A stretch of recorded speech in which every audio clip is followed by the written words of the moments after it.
Assalamu alaikum rahmatullahi wa barakatuhu.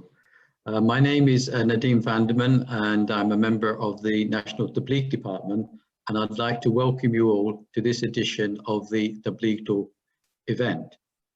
This is a weekly show to discuss Tabligh matters, and the purpose is to enable all members of the Jamaat to carry out Tabligh more effectively and to bring the whole of mankind to Islam Ahmadiyya. We start this meeting with a silent prayer, and I'd like to ask all of you to join us in the silent prayer, please. Please join me.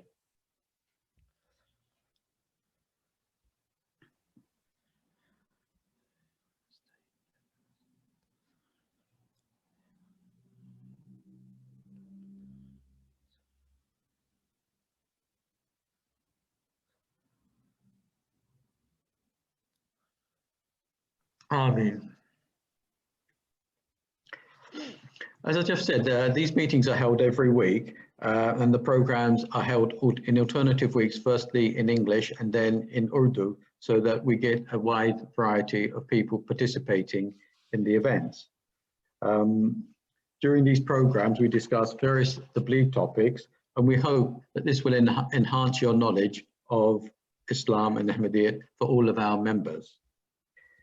These meetings are usually chaired by the National Tabligh Secretary, Muhammad Ibrahim Ikhlaf Saab, but he is attending another Tabligh function, and so he offers his apologies for not being able to attend today's event. Today's topic for discussion is rational arguments for the existence of God. If I just repeat that, it's about rational arguments for the existence of God. And we are very grateful to have as our main speaker, Umar Nasser. He is a senior member of the National Tabligh Department, and he is the co-founder of the website Rational Religion. This is a National Tabligh Department website, and it's been set up to show that science and religion are reconcilable, and that faith and religion can go together, and that true spirituality and true religion are one and the same. He has spoken on many occasions on this type of topic, and he has spoken to many different audiences. And I hope he will continue to address us on many, many more topics in the weeks and months ahead. The talk will be about 15 minutes or so, and after the talk, there'll be a question and answer session, and the moderator for this will be Kashif Khan Saab. If you wish to ask a question, please use the chat facility, and your question will be picked up by the moderator. So without any further ado, I'd like to hand over to Umar Nasser Saab. Umar, over to you. Assalamu alaikum warahmatullahi wabarakatuh. Thank you very much for that kind introduction for hosting this. I'm just going to share my screen. Can I confirm the organizers that will be okay to show slides? Yeah, okay. So I'm sharing now. Can Nadeem Saab, could you let me know if you can see that okay? Yes, I can see that. Okay, and I'm just going to make it full screen. And hopefully that's okay as well. Okay, so the topic for today is, rational, and I've expanded it slightly. So it's rational and scientific arguments for God. And the reason why I think the Tabligh Department feels this is very important is because the modern day perspective that people have, which is what you'll somewhat learn at school and especially learn in your universities, is that religion is something only for the past. So it's something which people used to believe in back before we knew how things worked. And now that we've developed scientific means of understanding the world, we don't need religion. We don't need religious explanations, because religious explanations are essentially superstitious, is what they say. But what we have now is rationality and science. And science, in a sense, is our new creed that by which we go forward.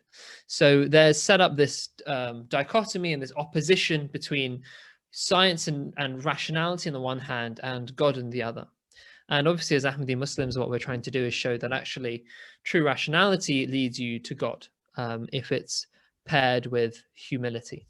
So what we're going to be talking about today are rational and scientific arguments for God, and rational and scientific I kind of sort of clump together. But before we do that, we need to have an appreciation of what these terms mean. So what does it mean? What does science mean? Well, science is about observing the world around you and drawing inferences from it. So basically, you'll have a look at the stars, you'll have a look at, in biology, how plants work, or how animals work, or how humans live. You'll make your observations, and then you'll draw inferences, and you test your hypotheses as you go along.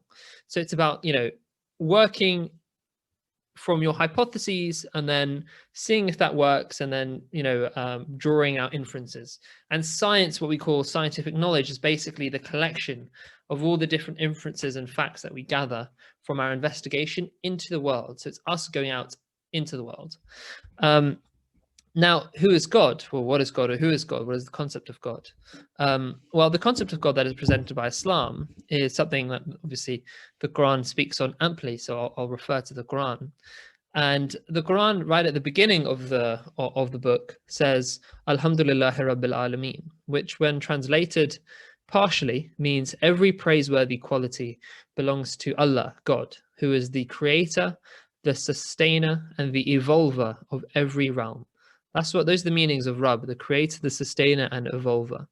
And Alhamd, that's what that means. Every praiseworthy quality belongs to God, and also He's the one who's able to praise. So it's saying that there is a perfect being, which is the creator and the sustainer and the one who develops. And the other thing the Quran says, this is right at the end of the book, this is a very beautiful description of God, is in the Surah Al-Ikhlas, Qul huwallahu ahad, which I'm sure we all know, where Allah says, say He is God, the one. And then He says that He is Samad, as-Samad, which means the thing which is independent and fundamental. Like everything relies on that one thing, and He doesn't rely on anything else. So He is that one thing which exists by itself and is fundamental.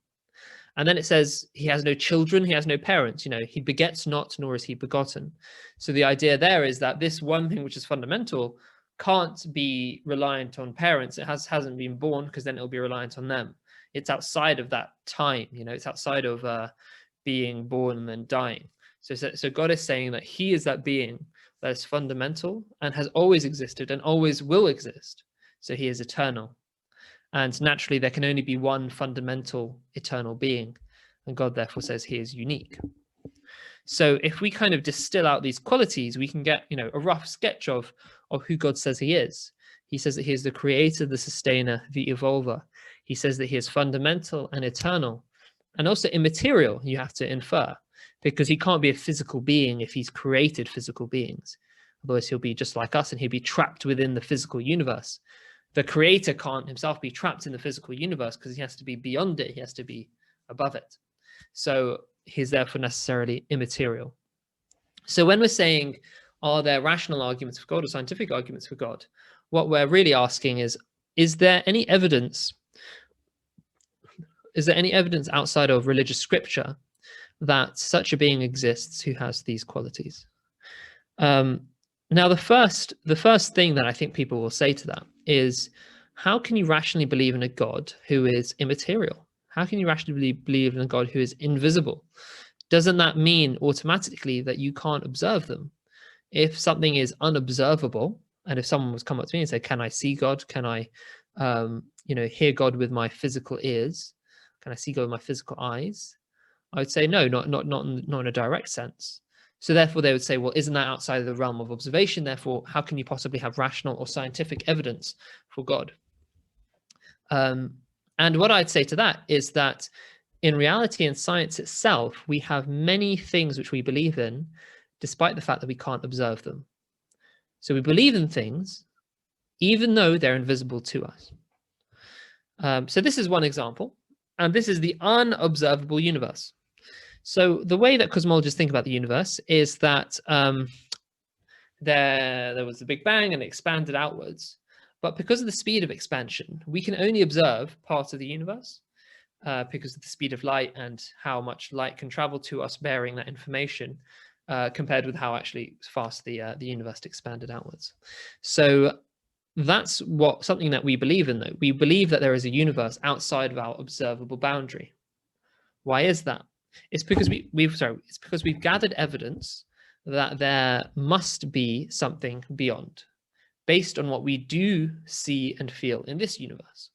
So in what we can see in our universe, in the observable universe, we can see certain things which makes us think at a certain point there was, the Big Bang, and it exploded outwards. And now the universe is much further beyond our visible horizon. Just in the same way, if you're standing outside and you could have a horizon, you wouldn't think there's nothing beyond that. You'd have very good evidence for thinking there's something beyond that. We have the same with the universe. So even in the case of the whole universe, we believe that there is an unobservable universe, which we probably never will be able to contact because it's expanding away from us so fast. Another example is this, and that's dark matter and dark energy. So you can see here that if you kind of divide up the pie chart of the universe, only 5% is normal matter, just 5%. The rest is dark matter and dark energy. So dark matter and dark energy. And that makes up about, I've done the percentages slightly wrong, but it's about 4 to 5% normal matter and 95 to 96% dark energy and dark matter. And dark energy and dark matter are basically completely invisible. Dark matter is basically it's a form of matter which we've hypothesized. And we believe that it exists because without it, the universe doesn't make sense.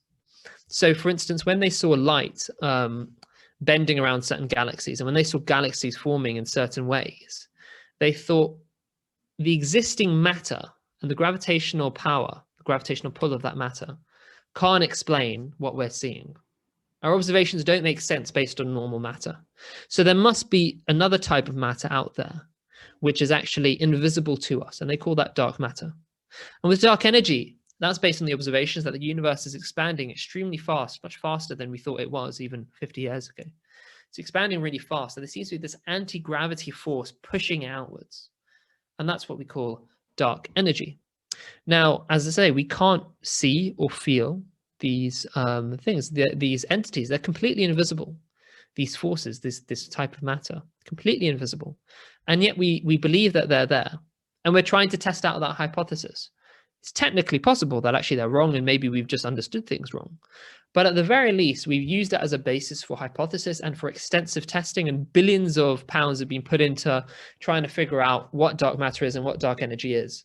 So even in science, even in the hard sciences like physics, we have things, we believe in entities which we can't see or feel because we have evidence for them. So that should teach us a very important lesson, that even in science, there are things which we cannot see or feel, but we can still have evidence for them. So obviously the parallel there is, well, could we have evidence for God, even though we can't see and feel him in a direct way? Is it possible that the universe itself doesn't make sense without a being who has these qualities, right? Creator, sustainer, evolver, fundamental, eternal, and immaterial. And that's what I'm going to try and put forward to you. And the Holy Quran talks about this in a very beautiful way. It says in one of its verses, the eyes cannot reach him, but he reaches the eyes, and he is the incomprehensible, the all-aware. So it says that eyes cannot reach him, i.e. your physical eyes cannot reach him, but he reaches you. So he can manifest himself to you. And that can be through indirectly in the creation of the universe, and that's what we're going to focus on today. But actually the real meaning of this is that he reaches your spiritual eyes, and he's able to do that with revelation. But that won't be the focus of today's talk. That'll be another talk. Now, before we go any further, I want to kind of set the stage a bit in terms of what did the rational arguments for God used to look like, let's say 120 years ago, before the advent of the promised Messiah. And how did we get to this kind of position of default atheism, which many of our universities kind of operate in? And it's a very interesting story, and it's worth telling, because it allows us to see how much things have changed since the advent of the promised Messiah, particularly. And it's important for the reasons that I'll go on to talk about. So firstly, we have this guy. So this is Martin Luther, and he is he basically was the catalyst for the Protestant Reformation.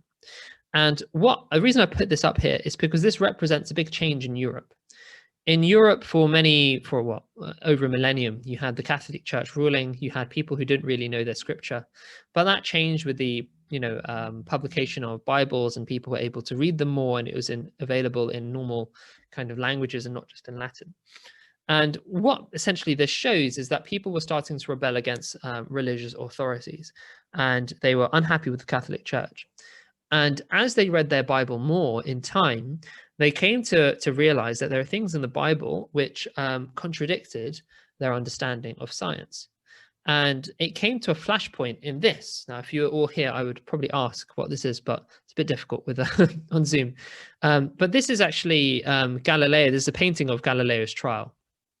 And Galileo, of course, was taken before the Vatican and told to repent, because he said that the sun was in the middle of the solar system, and the Earth went around it, and that was contrary to the Bible reading. So what you had over these centuries is a divergence between science and between religion, and it really came out of Christianity. This is another guy, David Hume. He's a philosopher. The reason why I put him here is because one thing which, he said many things, but one thing that he based many of his arguments on is the idea that the universe has always existed. And in one of his famous dialogues, this was his main point, because the traditional argument for, how do you know God exists is, well, who do you think created the whole universe? Where does all this come from? And he said, well, maybe the universe has always been here. Maybe the universe has always existed. So he said that the universe is eternal. So that's very important. But even if you believe that the universe is eternal, how do you explain all the beautiful trees and animals around us? How do you explain all the diversity of life that's around us? Well, in the 19th century, just before the advent of the promise, well, in the lifetime of the promised Messiah, but just before him, you had Charles Darwin. And Darwin and Darwinism claimed to explain the last major thing that God was needed for, and that is the design of life. So he said that through purely undirected natural forces, i.e. random variation and natural selection, he could explain how you could get from a small bacterium up to you and me talking in the way we are now. Just undirected forces. You don't need any kind of intelligent God that is guiding things. You don't need any kind of creation of any sort. So that's very important, because as I'm going to show you, in the last 120 years, 120, 150 years, all of that has turned on its head. And that's all since the time of the promised Messiah, which is quite amazing. And it reminds me of how, the promised Messiah said that when the rain comes from heaven, it also fills up the wells from the ground. In the sense that when, a prophet and a reformer comes, a follower prophet, as the promised Messiah is, but a prophet nonetheless, he brings with him so much spiritual knowledge, but also worldly knowledge increases as well. And as we'll see, all of these things have been overturned, and they've given us many rational arguments for the existence of God. So what's happened since then? Well, there are three people here who are very important to the story. And the one on the left, I still don't know who he is. The one on the right, I think you'll recognize as Einstein. The one in the middle is the really interesting guy, and that's Georges Lemaitre. And he was a Belgian priest who was also an excellent physicist or mathematician, mathematical physicist. And what he basically did was he took Einstein's field equations, Einstein's famous equations, and said, well, as far as I can tell, Einstein's equations that he got very famous for mean that the universe is expanding. So if you imagine like a balloon, it's expanding outwards. He said, well, it must be, from what I can tell, it's expanding. But if you then rewind the tape, if the universe has been expanding, it had to have come from a certain point. Like if you rewind blowing up a balloon, it came from a much smaller point. So he hypothesized that the universe must have come from an extremely small point, right? And he called that the primeval atom. And that today was, Einstein didn't want to believe that at the time, but as the evidence rolled in, it became more and more, necessary that we believe that actually there was a single point from which the universe came. We call that the Big Bang. And that the universe must have had a beginning, and all of the subsequent models that work show that the universe must have had a beginning. There must have been an initial point beyond which the universe didn't exist. So the universe must have had a beginning. Now, the obvious question there is, if the universe had a beginning, what caused it? What brought the universe into existence? Because if you remember David Hume and these atheist philosophers, and even Newton, actually, I think, I think it's still the idea in his time, but David Hume especially and other philosophers said that the universe has always existed, but this has been shown to prove wrong. The universe can't have always existed. It doesn't make sense that the physical matter of the universe has always existed. It must have come from an initial point. And what caused it? Well, it must be a being which, or an entity which didn't itself come from a beginning, which has always existed. Because if I say that the Big Bang was produced by another thing, I have to ask, where did that thing come from?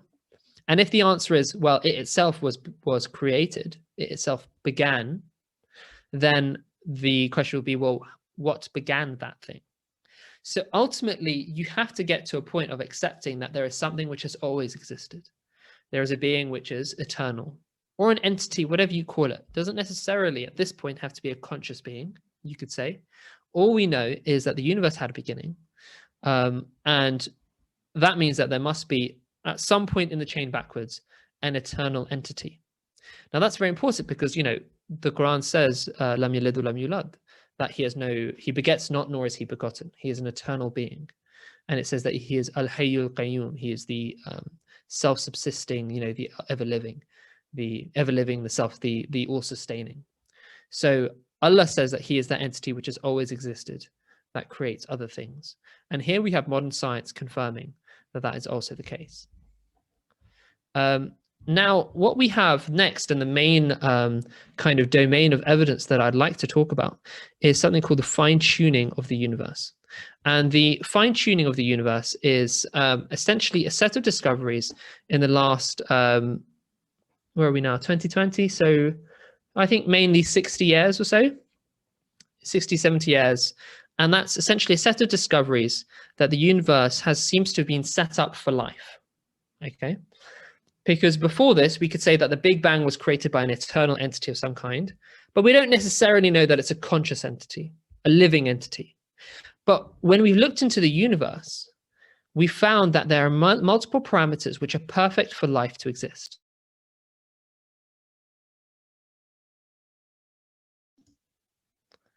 I appear to, can I speak again? I was muted for a second.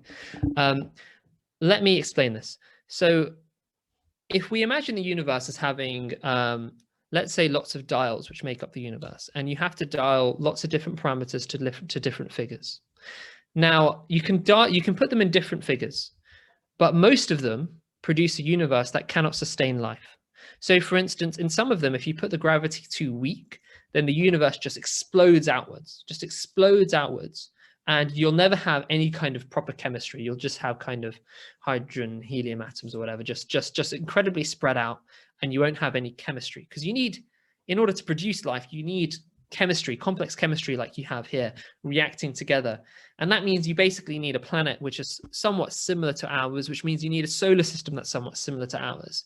And if you don't dial things precisely, if you don't get the forces in between matter, in between atoms, if you don't get the gravity right, so for instance, if you put the gravity up really high, then the universe explodes outwards and immediately collapses in on itself before you can produce your solar systems and your planets and all that. So you have to dial things precisely. And if you have a look on the book on the right, it demonstrates this, and it shows that, you know, there's all these, they're represented as beads, but essentially they're showing different possible universes.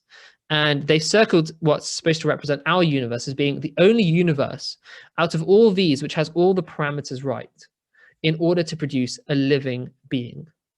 In order to have life, in order to have complex chemistry, which you need for biology, you need to have things in a very certain way, which happens to be exactly the way that we have it, which is amazing. Why is the universe set up perfectly for life?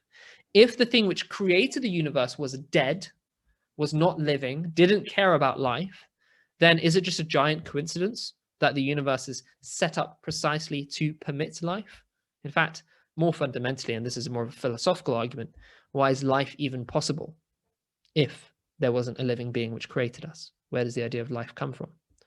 So this is something which is it's a wonderful argument for the idea that there is a conscious, intelligent agent or entity which has produced the universe.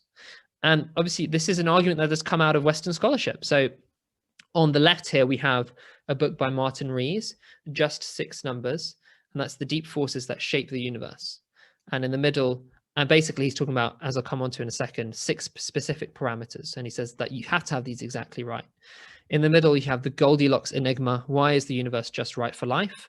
So in the same way, Goldilocks had to have her porridge just right, couldn't be too hot, too cold, had to be just right. The universe is just right for life. And on the right here, you have a fortunate universe, life in a finely tuned cosmos, a fortunate universe. So aren't we so lucky? Well, we are. And these are the 6 parameters which he spoke about. This is the royal astronomer, so top astronomer in a sense in the country. And I'll just look at one of them. So epsilon 0.007 is the relative amount of hydrogen that converts to helium via fusion in the Big Bang.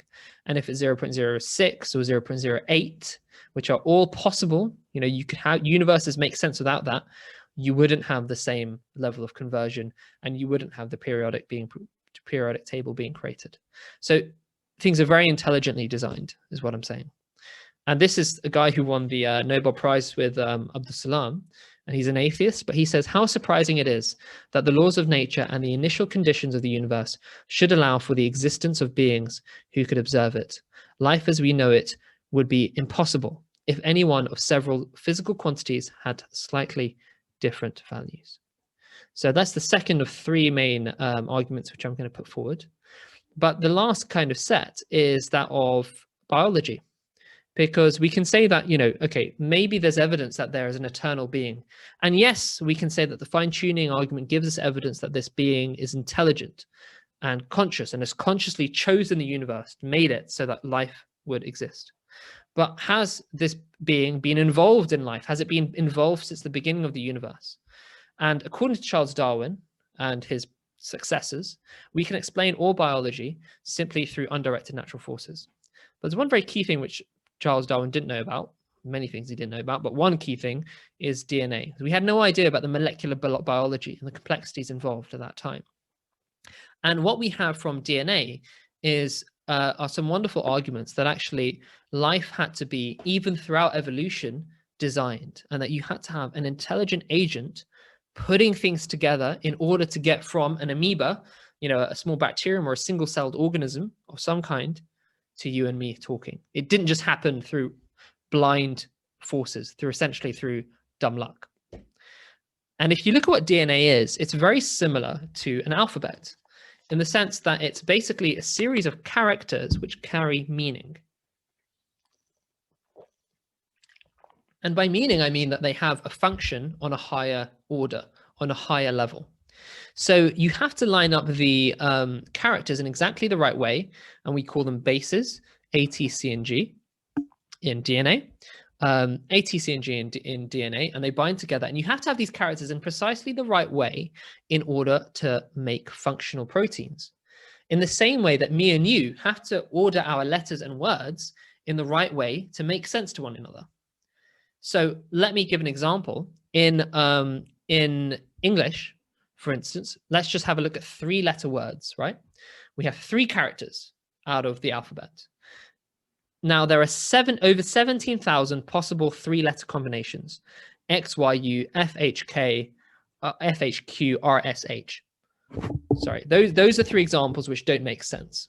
And if you look at it, if you kind of figure out from a dictionary, which thankfully someone's done on the internet, I didn't have to do it myself, only 6% of the 3-letter combinations make sense. Cat, mug, sat. And as you increase the level of characters that have to be lined up, that percentage drops. So it goes to 2% makes sense, 1% makes sense, 0.1 makes sense. So what I'm saying is that DNA is very similar to languages, to human languages, in that you have to set up things in precisely the right way in order for them to produce functional proteins.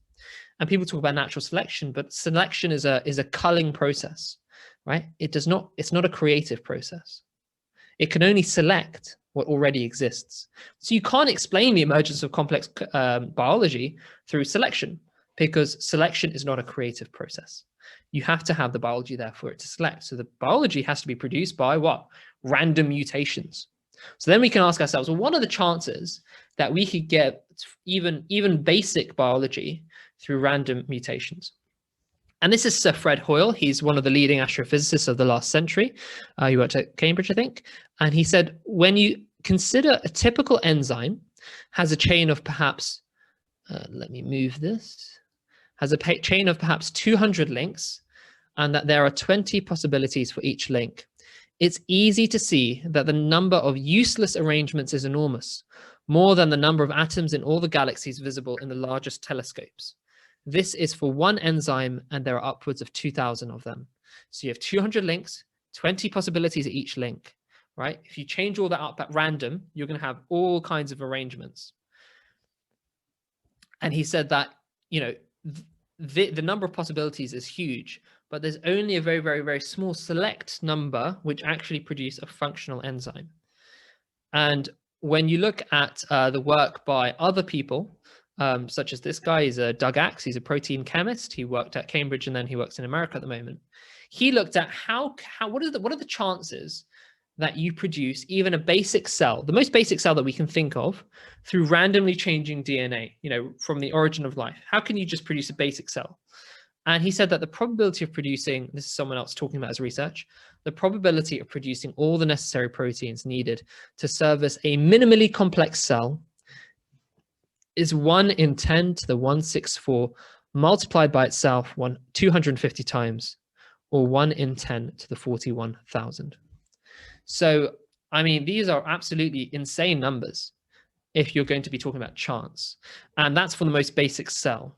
And if you think about every time you need functional new proteins, every time you're building new biology in the evolution of life, then you have, you know, one question: can this be achieved by a random undirected process like random mutation, or do you need intelligent agency? And the answer is obvious: you need intelligent agency. You need a conscious mind that is designing this and carrying it forward. And the Holy Quran talks about this, says that he creates and he selects and he's guided life. And also that we have come up through various forms. So Allah Ta'ala talks about evolution in a way as well. So this is something that we talk about on our show, on our channel rather. You have a YouTube channel, Rational Religion. So you can go check that out. And we have a whole playlist. Actually, it's longer now. I think we have 10 videos or so on evolution now, if you'd like to learn more about this. And this guy said, Fred Hoyle, to kind of conclude this, he said, a common sense interpretation of the facts, and that's what I've been talking about, the facts of, you know, the Big Bang, the fine tuning of the universe, the biology, you know, in order to produce the biology that we have. A common sense interpretation of the facts suggests that a super intellect has monkeyed with physics as well as with chemistry and biology, and that there are no blind forces worth speaking about in nature. The number one calculates from the facts seem to me so overwhelming as to put this conclusion almost beyond question. And Fred Hoyle is a very interesting man because he began his life as a young scientist as an atheist, and he ended up as being a great believer in God because of his research, and he wrote books on this. And I think that is ultimately what reason and what science, what modern science has given us. It's given us actually an understanding that the modern science, the way the universe actually works provides us with amazing evidence for the existence of God, because from this we can very, very easily infer that actually there has to be an eternal entity, that eternal entity was conscious and intelligent, and also that it's actively involved in developing the universe in a certain way, that is to produce human life. And from a religious perspective, we believe to produce human life so that it can worship God and have a love of God and knowledge of God and have a relationship with God. And obviously, when we go forward from here, and I think it's probably a good time and place to end this talk, we don't just have to rely on these things. Allah Ta'ala doesn't need us to be PhDs in biology and chemistry in order to know him. He has given us evidence for his existence, in some ways even in our own selves, but primarily through revelation and through the prophets and the signs which they show. And then through prayer, you can have personal evidence for the existence of God, and then have a relationship with God. So the arguments that I've kind of outlined here are preliminary, but they're still very, very powerful, and they're things that we should know about, because in the modern age, we need to understand how the thing which is used to fight against God, i.e. science, in reality, the major headline news of science over the last 120 years have all been things which hugely support the need for God and argue for the necessity of God existing. And through revelation and other means, we can see that God actually does exist. Not that just that he must exist or he should exist, he actually does exist. So Jazakallah, I think I've gone way over time. I apologize for that. It's always annoying when speakers do that. So I'm sorry, but I think we'll probably go ahead with the questions if that's all right.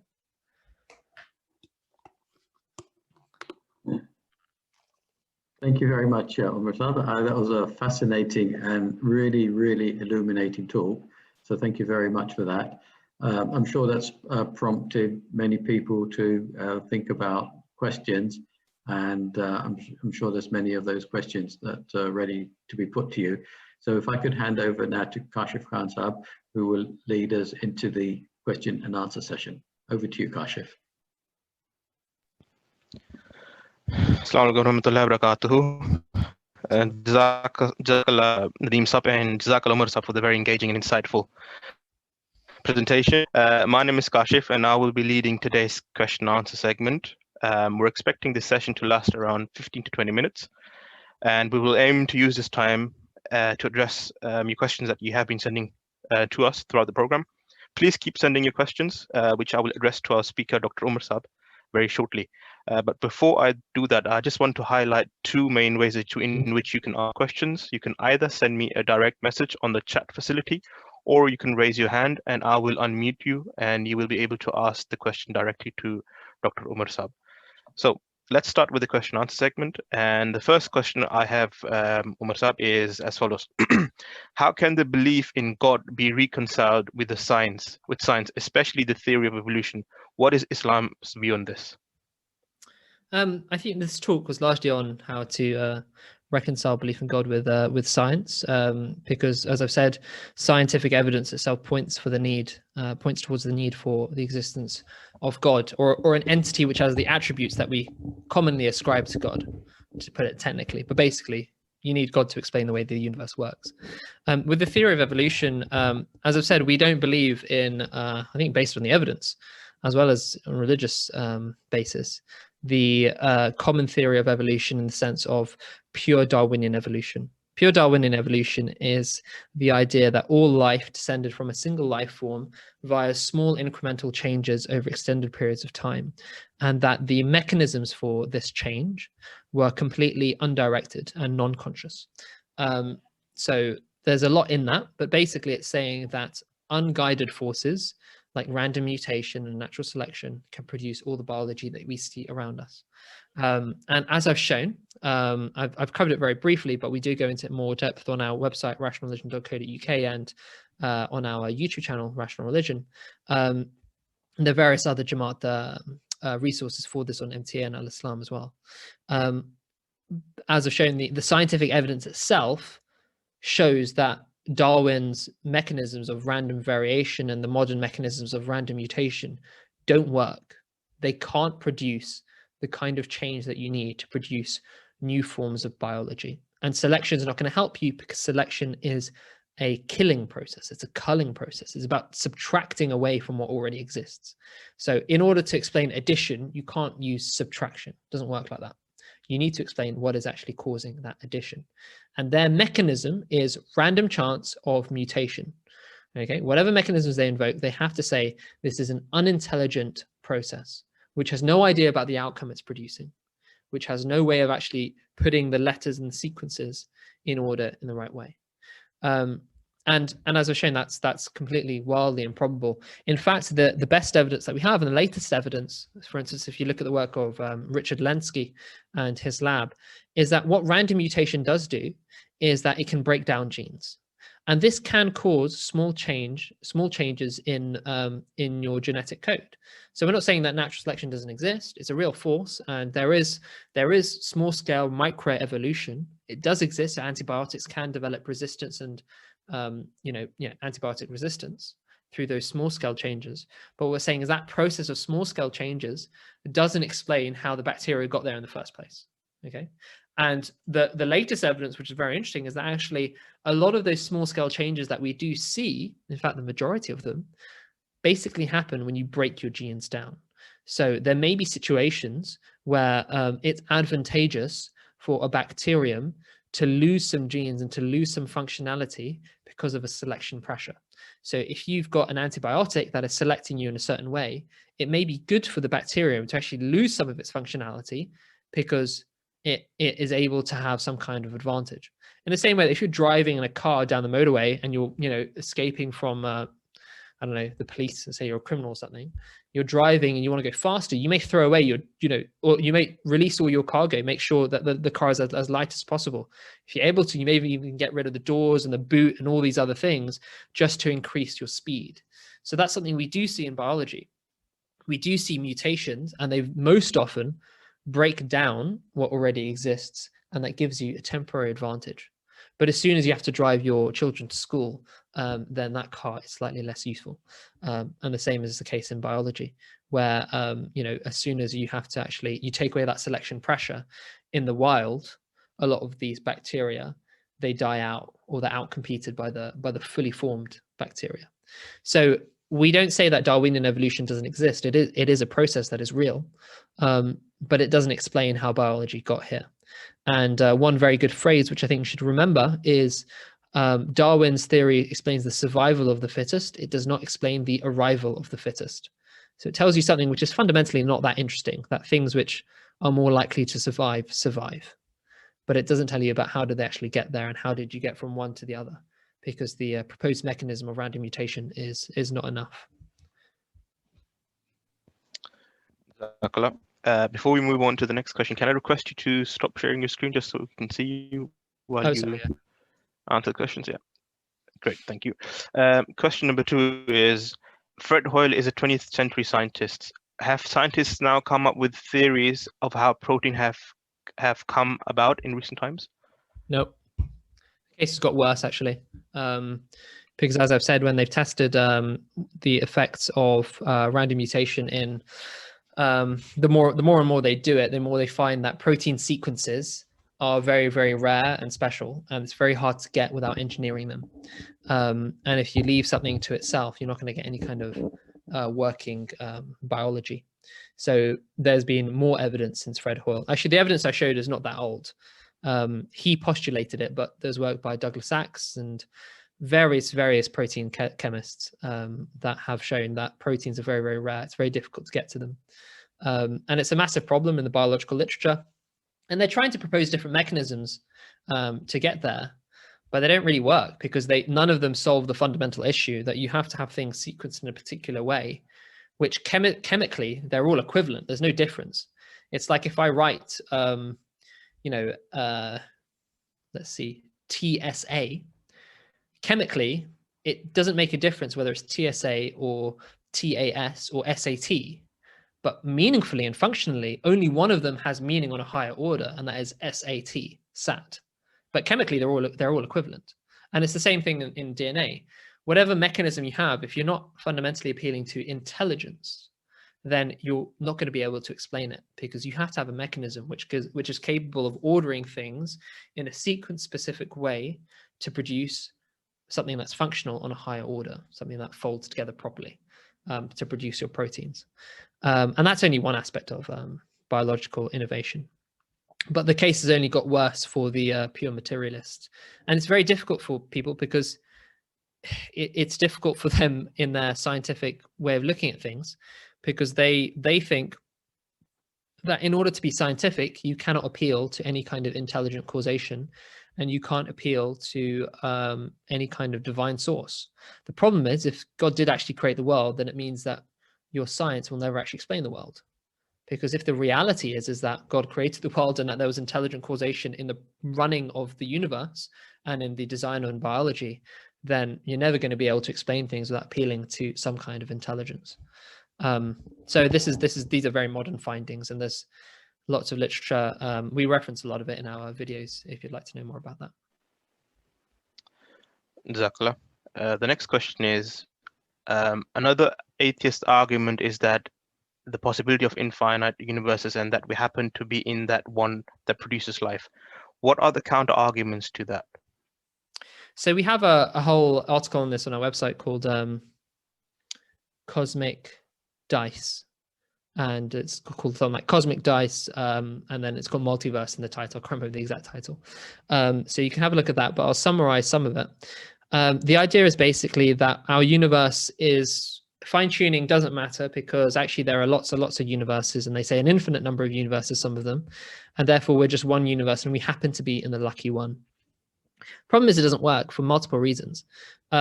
Firstly, it doesn't make sense to say there's an infinite number of universes, because you can't actually have an infinite number of anything. As long as you have a number of anything, it is necessarily finite. So let me explain that. Let's say you have a set of universes and you say there's an infinite number of universes in here. Okay, then you ask, how many universes are there in there? And you'll have to say a certain number, right? Because it's possible you could add a universe to that set of universes. But as soon as you can add one, it means that you didn't have an infinite number of universes because you can't exceed infinity. So this is a philosophical point. It's also a mathematical point. But the point is that actually real infinities don't exist. You can't actually have an actual real infinity. So you can't have an infinite number of universes. The idea is incoherent. You have to have a finite number of universes.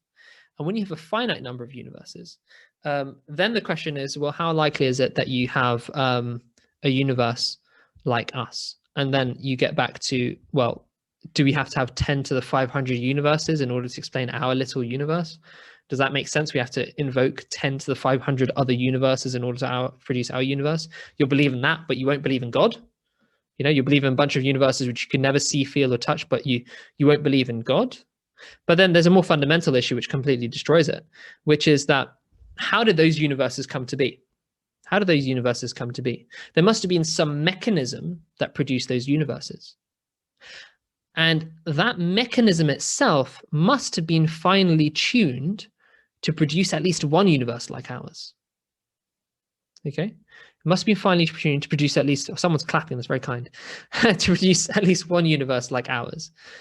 Because there could have been 10 to the 500 universes, none of which have life. So if you remember that illustration with all of those black beads representing different universes, it's very possible you could have just had no life anywhere. So your multiverse, which is what they call it, this multiverse must have been finely tuned to produce life somewhere, i.e. in our patch of the multiverse. So you haven't actually got rid of fine tuning. All you've done is displace it to a higher level. You've said that the fine tuning, which was previously on the level of the universe, has now been displaced to the multiverse, except you've now got a hypothesis which includes a bunch of other universes which we can never empirically verify. So that argument doesn't work because it doesn't actually resolve fine tuning. It just kicks it further up and you have to resolve it there. But as I say, we talk about this on we have an article on this as well. So I hope that answers the question. Sakala. Next, we've got a question by Aves Khwaja who will ask the question directly. So Aves, I'm going to unmute you so that you can address your question. Assalamualaikum. Brother, explanation. Actually, I was the one who clapped. Okay, my question is: once Khalifa Rabi was asked this question about the existence of God, then Khalifa Rabi rahimahullah, he said that the design of the universe itself shows that the design cannot be done without a creator. So this shows that there is a creator who has designed the things. Without somebody, there cannot be any design. So I actually am a bit baffled about the explanation because I spoke to one atheist once and they say there's no design. There's no 100% design everywhere. So could you please explain to me this thing that when Khalifa Rabi rahimahullah, he said that the design in the universe or anywhere you go, what does that mean? And secondly, no matter how many explanation give about the existence of God, the one final question always make everybody dumbstruck, saying that, okay, if there's a God, then who is the creator of God? Okay. So there are two questions there. I mean, the first one saying kind of, Khalifa Rabi said that there's design evident in the universe everywhere. And I think that's true because the laws of physics and the laws of nature are the same everywhere. And as I've shown, the laws of nature have been fine-tuned to an amazing degree in the laws of nature themselves, but also the initial conditions of the Big Bang and how it accelerated outwards. Everything seems to be incredibly well finely tuned in order to produce life. So that design is evident everywhere. If an atheist denies it, then I mean, what can you do? it'll be a point of difference. That doesn't mean that the evidence is any less strong. It'll be up to the individual to investigate and accept if it's acceptable to their mind and to their heart. So I mean, that's all I'd say to that. And the universe itself, we don't believe that. And it's a side point. Someone may say, well, how is the universe, how is there design everywhere in the universe if most of the universe is empty?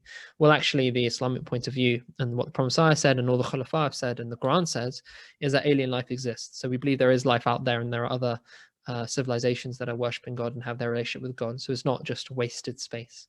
With respect to who created God, the simple question is, the simple comment is that there has to be something which has always existed, right? You can't say that everything began, because otherwise at some point you're saying something just arose from nothing. There has to be something which has always existed, which is eternal, right? It didn't have a beginning, didn't have an end. It's fundamental. And that's what Allah Ta'ala is talking about in Surah Al-Ikhlas, or one of the many things he's talking about in Surah Al-Ikhlas, is that there is one God. He is absolutely one. You know, Qul huwa Allahu ahad, Allahu samad. He is fundamental and independent. He is that one thing that everything else relies on. And then God expands that further by saying, Lam yalid wa lam yulad, that he begets not, nor is he begotten. I.e., he didn't have a parent, he doesn't have children. He has no need for those, because you have parents if you need them in order to exist, or rather, you exist because your parents had you. So that's why you exist. You wouldn't have existed otherwise. And you leave behind children. One of the main reasons is so that you can leave behind a little bit of yourself. So you have your children, you brainwash them into being exactly like you, and then a bit of you continues and lives on. So that's kind of you living on. But God has no need for that, because he has always existed and he always will exist. So he begets not, nor is he begotten. And there is none like unto him, i.e., he is that one being he is necessarily unique, because there can't be two beings which are fundamental. Right? There can't be two beings upon which the whole universe rests, because then there would be a discrepancy between the two.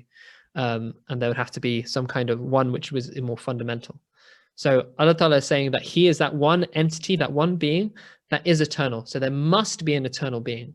That's the logical point. There must be an eternal being. And is that eternal being God, is the question. Is that eternal being Allah? And what I've put forward is that that eternal being has created the universe with a bunch of conditions that mean that there is life in the universe. And only a living being would care about life. So that being must be living and intelligent and conscious. And then he is actively participating in how the universe unfolds, as we can see in biological development. And then obviously you get to humans, and then we see revelation, and then we see prophets, and we see, God is also involved in our spiritual development, in our mental and spiritual development. And then if you think about it more and you look into what the Quran says, you understand it's not like God's just dropping in, rather he is the one who is sustaining every single moment of existence. So I hope that answers your question. The fundamental point is that there has to be something which is eternal, and we believe that God is that being which is eternal. And therefore you can't ask, who created God, because God is the thing which is uncreated, upon which everything else stands. Jazakallah. I believe we have time for one more question. Said I think wants to ask the question directly. So Said, I'm gonna unmute you.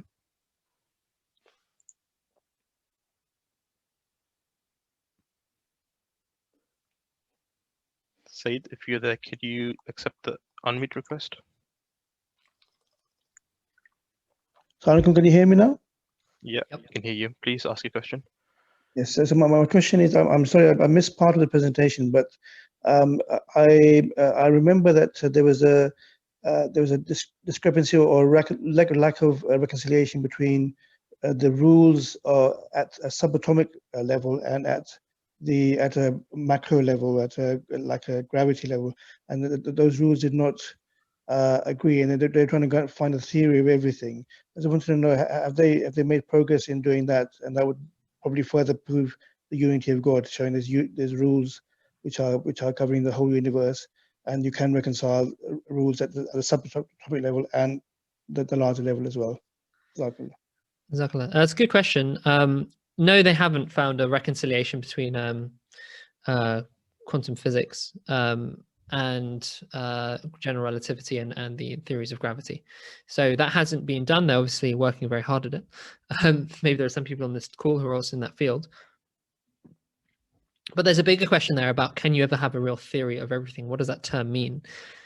In fairness, it was a slightly glib term, I think. I think maybe it's Stephen Hawking who said that, but maybe it wasn't him.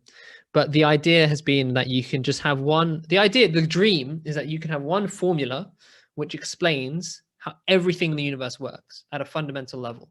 So you have one formula, and basically the idea is that if you play this out, this formula, you produce me and you. You produce everything in the universe, right? And I think that idea is necessarily over ambitious, let's say, because if you say that you have a theory of everything, then immediately it doesn't make sense, because you have to have a theory of how this thing came to be. How did this set of laws come to be? Where did it come from, right? So why this set of laws? Why not another set of laws? So any theory of everything very quickly becomes a theory of something, this set of laws, and not a theory of all the other things it could be. So a theory of everything immediately doesn't really make sense. And then there's another question which arises from that, which is, why does the matter and energy in the universe continue to follow these regulations? Why does it continue to act in the way that is being predicted by this equation, by this formula? Why do the laws continue to keep applying? And you can't have a theory which also explains how it continues to keep applying on the matter and the energy of the universe, right? So that's another thing, because it's just a set of regulations, just a set of how matter and energy behaves fundamentally. It doesn't explain why the matter and energy continues to follow those rules in its behavior. What compels it? Sorry, I keep bumping the mic. What compels it? So it doesn't explain that. It doesn't explain why this theory, doesn't explain why the matter and energy continues to follow that theory. It doesn't explain where the matter and energy fundamentally came from. And it also doesn't explain higher order things like free will, right? How do me and you act with free will? Can you have a mathematical equation which takes into account that particles have to obey free will and your independent spirit? No, the only way you could get around it is if you say, well, we don't have free will, and that's a different debate. And then how can you explain other things like revelation, if you believe in that? And how can you explain various religious and spiritual phenomena? So the idea of a theory of everything is misconceived, I think, even if you just limit it to the first few objections. However, maybe we can get to a much more elegant theory that explains a lot more, but whether we'll ever have anything that explains everything, I'm quite sure we'll never have that in a mathematical theory. Unfortunately, we've reached the end of the program and at the end of the session. Umar Nasser for enlightening us with the knowledge. We will continue with the question answer session in our next talk, the Tabligh talk. For now, we'll pass back to Nadeem Vanderman Saab, who will close the program with some closing remarks.